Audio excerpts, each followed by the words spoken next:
Doctor شائستہ جدون صاحبہ جو Abbott آباد میں لیڈی ڈاکٹر کا قتل ہوا ہے اس حوالے سے آپ بتائیں کہ پیش رفت سے آپ مطمئن ہیں پولیس کی؟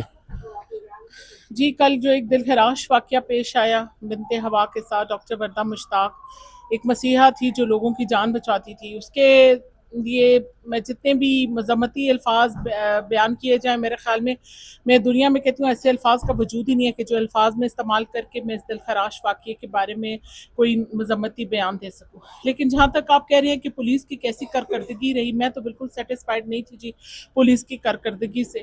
وہ جب اغوا ہوئی, میں اس کو اغوا ہی کہوں گی کیونکہ جب اس عورت کو بلایا گیا اس کے ساتھ بیٹھ کر گئی, سی سی ٹی وی کیمراز پر فوٹیجز ہر چیز ملی پولیس کو. اور میرے حال میں آج کل تو اتنا جدید دور ہے کہ ہر چیز کی لوکیشن فوراً فائنڈ آؤٹ ہو جاتی ہے. اسی دن رات کو اگر 7-8 بجے تک, دن کو 12 بجے وہ غائب ہوئی, والدین کی رپورٹ لگاتے ہوئے رات کے 7-8 بج گئے, لیکن سوچیں کہ 4 دن کے بعد 5ویں دن صبح اس کی نہش ملتی ہے جنگلات میں سے.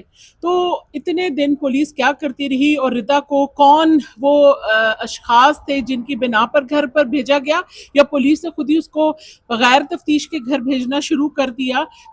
جب تک ہم اس کی بازیابی کی جنگ لڑ رہے تھے, تمام سول سوسائٹی, ڈاکٹرز جتنی بھی ہمارے تھے, اس کے کلیگز تھے, وہ اس کی بازیابی کی جنگ لڑ رہے تھے. اور ردا بی بی جو تھیں جی وہ اپنے گھر پہ آرام فرما رہی تھی. پولیس نے انہیں کن اشخاص کے کہنے کے اوپر کون سی ضمانت دے کر وہ شخصی ضمانت دی گئی اور اس کو گھر بھیجا گیا, اور پولیس نے کیا آیا اس عمل کو مزید ایکسلریٹ کرنے کے لیے یہ ضروری نہیں تھا کہ اس ملزمہ کو جو مرکزی ملزمہ تھی اس کو وہاں رکھ کے پوچھ گچھ کی جاتی, تو شاید وہ ہماری بہن جو تھی وہ 4 دن تک اس کی نہش اس طرح جنگلات سے ہمیں نہ ملتی اور ہم کوئی پازیٹیو سٹیپس لے سکتے, کوئی پازیٹیو انیشیٹو لے سکتے.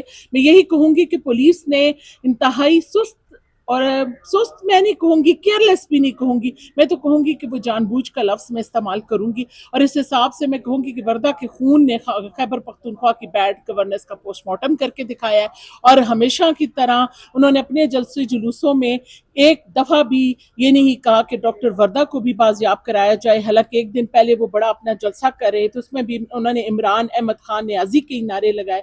خدارا باقی عوام کا بھی سوچے جس کا مینڈیٹ لے کر آپ ان ایوانوں میں آ کر بیٹھتے ہیں. اور کل بھی مجھے افسوس ہوا کہ اس ایوان میں آ کر بیرسٹر گوہر نے بھی آ کر صرف اور صرف اپنے بانی کے بارے میں کہا. انہیں یہ خیال نہیں آیا کہ جس خیبر پختونخوا سے وہ تعلق رکھتے ہیں وہاں پہ ایک بنت ہوا جو ہے وہ درندگی کا نشانہ بنی. پورا دن گزرا, اس کی نہش نے آنا تھا جب تک, میں کہتی ہوں کہ کیا سہیل افریدی کے مطلب اس کے دل کو دکھ نہیں پہنچا. میں تو کہتی ہوں وہ خود ایبٹ آباد پہنچ گیا تو ان کے کوئی ایک الیکٹڈ ممبر آپ کو ایبٹ آباد میں ان کا نظر آیا ہو, وہاں پہ کھڑا ہوا ہو. جب پولیس وہ کہتے ہیں ہری پور کے جب الیکشن سے تو کہتے تھے ہماری تو طاقت ہے جی, حکومت ہماری ہے, پولیس ہماری ہے. تو میں پوچھوں گی کہ آپ کی ایبٹ آباد میں وہ طاقت کہاں چلے گی جب آپ اپنے سیاست کو پروان چڑھانا چاہتے ہیں, تو تب کی تو آپ کے ہاتھوں میں طاقت ہوتی ہے. تو جب کسی غریب کے کسی کی قتل کی آواز اٹھانی ہوتی ہے تو آپ کی وہ طاقت اور آپ کی وہ جو میں کہتی ہوں جو شفاف قسم کی آپ کی اپنی ایک اپنے بارے میں جو باتیں ہوتی ہیں وہ کہاں گم ہو جاتی ہیں. ہر بات پہ عمران نیازی ہی رہا ہوتا ہے.